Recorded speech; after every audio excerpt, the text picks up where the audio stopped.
আবারও ডুয়ার্সে ঢুকে পড়েছে বন্যপ্রাণী। আর বাইসনের হামলায় মৃত্যু হয়েছে একজনের, জখম আরও 2। ডুয়ার্সের লোকালয়ে ঢুকে পড়েছে বাইসন। সম্ভবত খাবারের খোঁজে ঢুকে পড়েছে এই প্রাণী বলে অনুমান স্থানীয়দের। বৃহস্পতিবার ডুয়ার্সের মেটালি ব্লকের কিলকোট চা বাগানে ঢুকেছিল একটি বাইসন, আর তারই হামলায় মৃত্যুর কোলে ঢলে পড়লেন এক ব্যক্তি। পাশাপাশি তাকে বাঁচাতে গিয়ে আহত হয়েছেন আরও 2 জন। জানা গিয়েছে মৃতের নাম চৈতু মাহালি। ঘটনায় গোটা চা বাগানে আতঙ্কের পরিবেশ। বৃহস্পতিবার সকালে চা বাগানের বাসিন্দারা হঠাৎই একটি বাইসন দেখেন। এদিন বাগানের মধ্যে বাইসন ঢুকে পড়ে, খবর ছড়িয়ে পড়তেই চাঞ্চল্য তৈরি হয়। বাইসনটি বাগানের বিভিন্ন শ্রমিক মহল্লা তাপিয়ে বেড়ায় বলে খবর।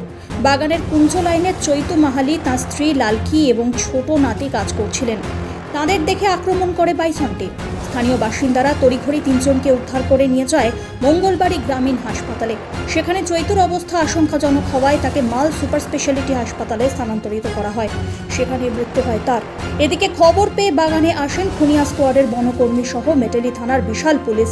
বর্তমানে বাইসনটি কুঞ্জ লাইন এলাকার চা বাগানের মধ্যে ঘাপটি মেরে বসে রয়েছে বলে দাবি বন দপ্তরের।